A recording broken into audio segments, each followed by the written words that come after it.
विद्यापीठाच्या स्थापना दिनाचे औचित्य साधत शुक्रवार दिनांक 29, शनिवार दिनांक 30 सप्टेंबर व रविवार दिनांक 1 ऑक्टोबर 2023 दरम्यान आयोजित 3 दिवसीय शिवार फेरीचे उद्घाटन शुक्रवार दिनांक 29 सप्टेंबर रोजी केंद्रीय परिवहन आणि महामार्ग मंत्री माननीय नामदार नितीनजी गडकरी यांचे शुभ हस्ते संपन्न झाला। डॉक्टर पंजाबराव देशमुख कृषी विद्यापीठ अकोला यांच्या 24 संशोधन विभागाला शेतकरी यांना एकाच छताखाली प्रत्यक्ष भेटी देऊन आधुनिक शेती तंत्रज्ञान तसेच शास्त्रज्ञांकडून आपल्या शंकांचे समाधान करता यावे या उद्देशाने शिवार फेरीचे आयोजन प्रथम अतिशय आगळ्या वेगळ्या पद्धतीने करण्यात आले।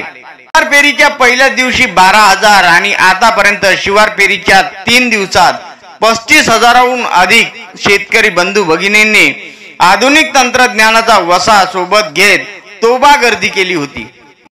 विशेष म्हणजे अतिदुर्गम भागातील धारणी परिसरातील घोटा, तवडी, बोरीकर, इजी, चावऱ्या, नागझिरा इत्यादी गावातील एकूण 25 शेतकऱ्यांनी शिवार फेरीला भेट दिली।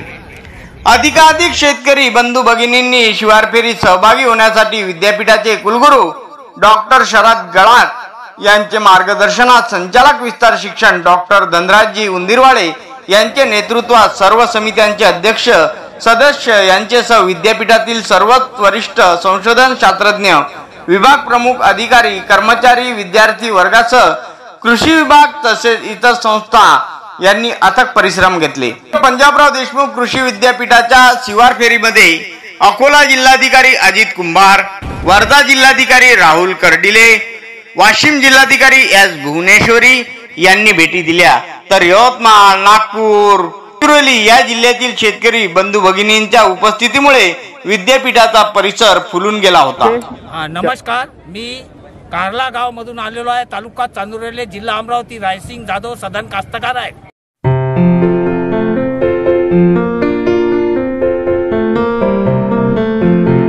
नमस्कार, मी देवळड्यावरून म्हणजे आमचा शेतकरी गट आहे। फार्मर क्रॉप स्पर्धेमध्ये आम्ही सहभागी झालेलो आहोत आणि हा शेतकरी गट आम्हाला 12 महिने झाले होऊन गेलेला आहे आणि आम्हाला हे पाणी फाउंडेशनवरून इथं आमंत्रित केलेलं आहे आणि इथं आल्यानंतर आम्हाला खरोखर खूप अनुभव आलेला आहे की आम्ही कोरडवाहू शेती करून एवढं पीक नाही घेऊ शकत, तर हे इथचा अनुभव बघून आम्ही नक्कीच हे कार्यक्रम करू आणि आमचा गट समोर चालू। सेंद्रिय शेती तयार केलेली आहे आम्ही आणि तसेच खूप महिला आम्ही एकमेकींच्या शेतामध्ये जाऊन एकत्रित काम करतो। जय फार्मर कप। इथं आपण आल्यानंतर काय काय बघितलं? इथं आम्ही आल्यावर सर्वच जातीची शेती बघितली, कोरडवाहू विभागातील आणि ओलितामधली सुद्धा। आम्ही कोरडवाहू भागामध्ये असल्यामुळे आम्हाला कोरडवाहू भागात कशा पद्धतीची शेती करायची याचा अनुभव मिळालेला आहे आणि तो अनुभव आम्ही आमच्या गावामध्ये जाऊन अनुभवणार आहोत। मारुती संभाजी पांचाळ आम्ही आणि हायटेक गटातर्फे आम्ही आलेलो आहोत। उमरी तालुक्यामध्ये नाविन्यपूर्ण असा एक हायटेक गट आहे आमचा। उमरी तालुका, नांदेड जिल्हा। हे शिवार फेरीमध्ये बरंच वेगवेगळ्या नमुन्याची लागवड आणि वेगवेगळ्या नमुन्याचे नवीन वाहन या ठिकाणी बघायला मिळालेले आहेत। की कुठल्या कृषी विभागामार्फत आलो नाहीत, तर हे आम्हाला कळाल्यामुळं आम्ही त्या लांबचं हे खरोखरच शिवार फेरी काय असते हे बघण्यासाठी म्हणून आम्ही या ठिकाणी आलेलो आहोत। गंगाधर जत्रा उमरी तालुका, जिल्हा नांदेड। इथं आल्याच्या नंतर बघितल्याच्या नंतर हे जे लागवडी आहेत त्या अंतर सोडून कसं उत्पादकता वाढवण्याचं प्रशिक्षण बघितण्यात। विद्यापीठाच्या उद्यान विद्या विभाग, सेंद्रिय शेती प्रात्यक्षिक प्रकल्प, भरड धान्य प्रक्रिया केंद्र, काढणी पश्चात शेतमाल प्रक्रिया केंद्र, कापूस संशोधन केंद्र, अखिल भारतीय समन्वित संत्रा वर्गीय फळे संशोधन केंद्र, ज्वारी संशोधन केंद्र, कडधान्य संशोधन केंद्र, तेलबिया संशोधन केंद्र, कोरडवाहू शेती संशोधन प्रकल्प, पशुसंवर्धन व दुग्ध व्यवसाय विभाग, नागार्जुन वनौषधी विभाग आणि यंदा सर्वाधिक आकर्षणाचे केंद्र ठरलेल्या 20 एकरावर साकारलेल्या थेट पीक प्रात्यक्षिक प्रक्षेत्र आदी ठिकाणी शेतकरी बंधू आणि भगिनींनी विद्यार्थी आणि विद्यार्थिनीची अफाट गर्दी बघायला मिळाली। नमस्कार शेतकरी बंधूंनो, मी डॉक्टर संजय काकडे, कापूस कृषी विद्यावेत्ता, डॉक्टर पंजाबराव देशमुख कृषी विद्यापीठ अकोला या शिवार फेरी 2023च्या निमित्ताने या विद्यापीठाच्या वतीनं जे शिवार फेरीचं आयोजन केलेलं आहे तर त्यानिमित्त इथं सर्व लाईव्ह डेमॉन्स्ट्रेशन सर्व पिकांचं विकसित वाहन असो किंवा जे विकसित तंत्रज्ञान असो तर याविषयी सर्व माहिती या प्रक्षेत्रावर दिलेली आहे। आणि कापूस संशोधन केंद्राच्या माध्यमातून इथे कपाशीचे जवळपास 17 वाहन विकसित वाहन आपल्या विद्यापीठाचे असो किंवा काही खाजगी कंपनी चांगले वाहन असो किंवा काही परभणी आणि राहुरी विद्यापीठाचे वाहनसुद्धा इथे लागवड केलेली आहे। जवळपास या कापूस संशोधन प्रक्षेत्रावर जवळपास 17 वाहनांची लागवड इथे केलेली आहे आणि शेतकऱ्यांना वेगवेगळे तंत्र असो किंवा त्या जातीविषयक जे माहिती असो इथं सर्व तंत्रज्ञान अवगत शेतकऱ्यांना करण्यात येणार आहे। त्यामध्ये प्रामुख्याने आमच्या विद्यापीठाचे विकसित जे देशी वाहन आहेत AKS 5, AKF 7, AK8 नवीन विकसित वाहन 2013-8 किंवा जे नवीन तंत्रज्ञान जे विद्यापीठ विकसित करत आहे त्यामध्ये प्रामुख्याने कापूस संरक्षण व्यवस्थापन यामध्ये आपल्या या कापूस पिकामध्ये आपण गळफांद्या कापणे आणि शेंडे खुडणे हे तंत्रज्ञान आपण जे विकसित करतो आहे आणि यावर्षी शेतकऱ्यांसाठी ते शिफारस येणार आहे। त्या अनुषंगाने हा प्रयोग इथे आपण इथं केलेला आहे आणि सर्व शेतकऱ्यांनी हा प्रयोग पाहून अतिशय समाधान व्यक्त केलेलं आहे। कारण की 60 दिवसांनी गळफांद्या कापणे आणि एक 75 ते 80 दिवसांनी शेंडा खुडणे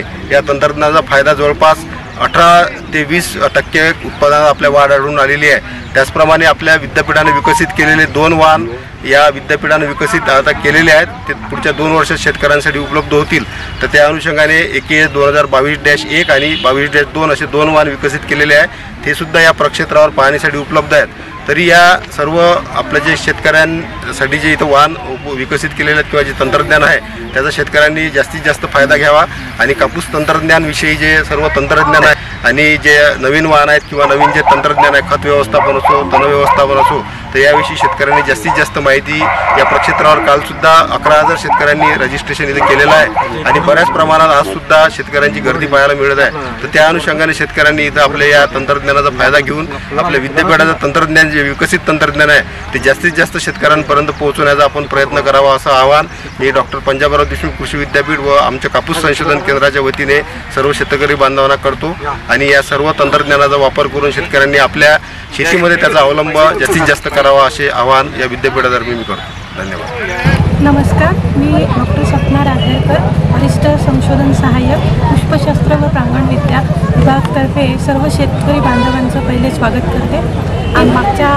गेल्या वर्षात झेंडूचा भाव कमी येतो आणि गौरी गणपतीच्या वेळेला झेंडूचे दर बऱ्याच प्रमाणात वाढलेले असतात। तर शेतकरी बांधवांना या पिरियडमध्ये झेंडू घेण्यासाठी काय करता येईल याकरिता विविध तारखांना आम्ही झेंडू लागवड करून बघितली, त्याच्यावर संशोधन केलं आणि त्याचा परिणाम असा झाला की हे जे पीक बघू शकता हे सर्व झेंडू आपल्याला गौरी गणपती या पिरियडमध्ये अवेलेबल झालेला आहे शेतकरी बांधवांना, जेव्हा की त्यांना जास्त दर झेंडूचा मिळू शकतो।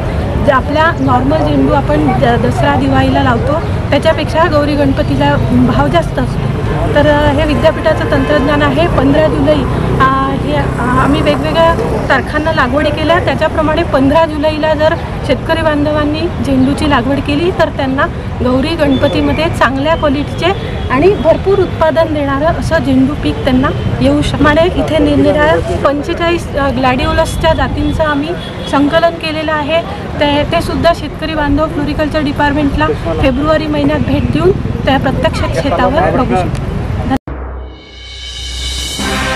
डॉक्टर विजयकुमार लजपतराव गावंडे, तूर पैदासकार म्हणून या विद्यापीठात कार्यरत आहे। PDKV अश्लेषा हे वाण मध्य भारतासाठी खरीप लागवडीसाठी प्रसारित केलेले आहे आणि या वाणाचे सरासरी उत्पन्न 19 ते 20 क्विंटल आहे आणि कालावधी 174 ते 178 दिवस। आणि सर्वात महत्त्वाचं म्हणजे या वाणाचं वैशिष्ट्य असं आहे की हे 5 वेगवेगळ्या रोगासाठी प्रतिकारक्षम आहे। त्यात मर, वांज आणि इतर 3 रोगांचा समावेश आहे। ही व्हेरायटी आपली आशा व्हेरायटी झाली, BSMR 736 झाली, या व्हेरायटीच्या कंपॅरिझनमध्ये एक 15 ते 29% उत्पन्न जास्त देणारी व्हेरायटी वाण आहे। आणि शेतकरी ज्यांची जमीन चांगली आहे, भारीपैकी आहे, चांगला पाण्याचा निचरा होते अशी शेतकरी ही व्हेरायटी घेऊन चांगले जास्तीत जास्त उत्पन्न घेऊ शकतात। या आधीची तसेच PDKV अकोला इथून प्रसारित झालेले वाण म्हणजे PKV तारा हे वाण या आधीचं आहे। कालावधी सारखाच आहे, उत्पन्न जवळपास सारखं आहे, परंतु त्या वाणाचे वैशिष्ट्य असे आहे की 5 ते 10% फटका डाळीचं प्रमाण त्या वाणामध्ये जास्त येते आणि ते वाण विदर्भात लागवडीसाठी प्रसारित करण्यात आले आहे। हे मध्य भारतासाठी केलेलं आहे। त्यानंतर AKT 8811 हे वाण आधीच 1995च्या दरम्यान प्रसारित झालेलं आहे की ज्या शेतकऱ्यांची जमीन हलकी ते मध्यम किंवा मध्यम प्रकारची आहे, ज्यांचा ओलावा जास्त दिवस टिकत नाही, त्या शेतकऱ्यांना लागवडीसाठी तूर जर पाहिजे असेल तर AKT 8811 ती लावू शकतात. त्यामुळे ते वाण प्रसारित करण्यात आलेलं आहे. त्याचं उत्पन्न एक 11 ते 13 क्विंटल प्रति हेक्टर एवढं येते. तसेच इथे लावलेल्या वाणांपैकी राहुरी विद्यापीठाने विकसित केलेले वाण, तसेच परभणी विद्यापीठाने विकसित केलेले वाण ते देखील लावलेले आहेत. त्यापैकी समावेश म्हणजे नवीन व्हेरायटी फुले तृप्ती लावलेली आहे. त्याचंही 20 ते 22 क्विंटल प्रति हेक्टर असं सरासरी उत्पन्न येते आणि 167 ते 169 दिवसापर्यंतचा कालावधी आहे फुले तृप्ती या व्हेरायटीचा. हे लाल दाण्याचेच आहे सगळे. तसेच बदनापूर म्हणजे परभणी विद्यापीठातून प्रसारित झालेले नवीन वाण आहे फुले तृप्ती आणि असलेसा याच्यासोबतच जे रेणुका नावाने आहे. त्याचंसुद्धा एक 19 ते 20 क्विंटल प्रति हेक्टर असं सरासरी उत्पन्न आहे. दाण्याचा रंग लाल आहे आणि दाण्याचे आकार थोडा जास्त आहे. 11.7 ग्रॅम प्रति 100 दाणे एवढं वजन आहे. तसेच असलेशाचं 10.70 ग्रॅम एवढं 100 दाण्याचं वजन येते आणि रंग दाण्याचं लालच आहे सर्व व्हेरायटींचा. फक्त एक व्हेरायटी लागवडीपैकी आहे गोदावरी, जी परभणी विद्यापीठाने विकसित केलेली आहे. त्याचा दाण्याचा रंग पांढरा आहे आणि ती व्हेरायटी महाराष्ट्रात लागवडीसाठी प्रसारित करण्यात आलेली आहे. तृप्ती, रेणुका आणि असलेशा या मध्य भारतात लागवडीसाठी प्रसारित करण्यात आलेल्या आहे. तसेच आपल्या इथे राजेश्वरी पण वाण शेतकऱ्यांना दाखवायसाठी लावलेलं आहे. राजेश्वरी वाणसुद्धा मध्यम लवकर कालावधीत तयार होणार आहे. 160 ते 65 दिवसात तयार होतो. तर म्हणूनच ते मध्यम प्रतीची जी जमीन आहे, शेत आहे, ते शेतकरी त्याची लागवड करून चांगले जास्तीत जास्त उत्पन्न घेऊ शकतात. आणि जे काही वाण आता प्रचलित आहेत, नवीन नवीन वाण विकसित होत आहे, हे सर्व वाण मर आणि वाण रोग या दोघांसाठी प्रतिकारक किंवा प्रतिकारक्षम असतातच. फक्त शेतकऱ्यांनी आपापल्या शेतामध्ये पाण्याचा चांगल्यात चांगला निचरा झाला पाहिजे याची काळजी घेणे फार गरजेचे आहे. तसेच तूर पिकाची फेरपालट करूनच लागवड करावी. दरवर्षी सलग 3-3, 4-4 वर्ष तूर लावू नये, त्यामुळे रोगराईचं प्रमाण वाढते. दर 2-3 वर्षानंतर पीक फेरपालट करणं गरजेचं आहे. तसेच पीक फेरपालट करताना जर 1 वर्ष ज्वारी घेतली तर ज्वारीच्या पिकामुळे मर रोगाचे जे काही बुरशी शेतात तयार झालेली असते तिचं प्रमाण एकदम 80-84% एकदम 10 ते 14% येते. त्यामुळे ज्वारी घेणं तुरीच्या लागवडीसाठी खूप फायदेशीर आहे. आणि शेतकऱ्यांनी जर शेतात पाणी साचत असेल तर ते पाणी कमीत कमी कसं साचेल किंवा ते काढून कसं देता येईल याकडे पेरणीच्या आधी लक्ष देऊन तसे नाल्या काढणे हे फार गरजेचं आहे तूर पीक घ्यायच्या आधी. किंवा मग सरळ सलग तूर घ्यायची असेल तर सरीवरंबे करून वरंब्यावर पेरणी करावी, जेणेकरून पाणी थांबल्यामुळे तूर जळणार नाही. धुवारीमुळे बरेच तुरीचं नुकसान होते, यासाठी शेतकऱ्यांनी काय उपाययोजना करायला पाहिजे? धुवारी सहसा आपण हिवाळ्यामध्ये येते. धुवारी कधीही आली, पावसाळ्यात किंवा त्यात तापमान चांगल्यापैकी असते, परंतु हिवाळ्यात जसं नोव्हेंबर-डिसेंबरमध्ये रात्रीचं शेतातलं तापमान खूप 10 डिग्री सेल्सिअसच्याही कमी जाते.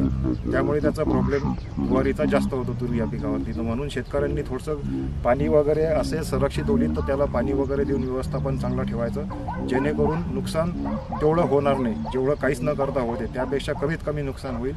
झालंच तर कुठंतरी धूर वगैरे करून ठेवा शेतांमध्ये. कीड वगैरे त्याचा कशाचा प्रादुर्भाव होऊ देऊ नये, म्हणजे नुकसान होईल तर एकदम कमीत कमी नुकसान होईल. यावेळी कुलगुरू डॉक्टर शरद गळाक यांचे मार्गदर्शनात संचालक विस्तार शिक्षण डॉक्टर धनराज उंजिरवाळे, संचालक संशोधन डॉक्टर V.K. खर्चे, अधिष्ठाता कृषी अभियांत्रिकी डॉक्टर सुरेंद्र काळबांडे, अधिष्ठाता उद्यानविद्या डॉक्टर देवानंद पंचेबाई व इतर मान्यवर उपस्थित होते. कृषी आयुक्त सुनील चव्हाण, महाराष्ट्र कृषी शिक्षण व संशोधन परिषद पुणे चे महासंचालक रावसाहेब बागळे, विधान परिषद सदस्य तथा विद्यापीठ कार्यकारी परिषद सदस्य आमदार विल्पन बाजोरिया, विद्यापीठ कार्यकारी परिषद सदस्य माननीय आमदार अमोल मिटकरी, विधान परिषद सदस्य आमदार वसंत खंडेलवाल, विधानसभा सदस्य आमदार प्रकाश भारसाकडे, आमदार हरीश पिंपळे, विद्यापीठ कार्यकारी परिषद सदस्य आमदार रणधीर सावरकर, विद्यापीठ कार्यकारी परिषद सदस्य विठ्ठल सराफ पाटील, जनार्दन मोगल, केशवराव तायडे, श्रीमती हेमलता अंधारे, डॉक्टर Y.G. प्रसाद, संचालक संशोधन डॉक्टर विलास खर्चे, संचालक विस्तार शिक्षण डॉक्टर धनराज उंजिरवाळे, अधिष्ठाता कृषी डॉक्टर श्यामसुंदर माने, अधिष्ठाता कृषी अभियांत्रिकी डॉक्टर सुरेंद्र काळपांडे, अधिष्ठाता उद्यान विद्या डॉक्टर देवानंद पंचभाई, कुलसचिव श्री सुधीर राठोड, विद्यापीठ अभियंता श्रीमती रजनी लोणारे, विद्यापीठ नियंत्रक श्री प्रमोद पाटील यांची व्यासपीठावर विशेष उपस्थिती लाभली होती। या प्रक्षेत्रावर शेतकरी बांधवांची अभूतपूर्व गर्दी उसळलेली दिसली।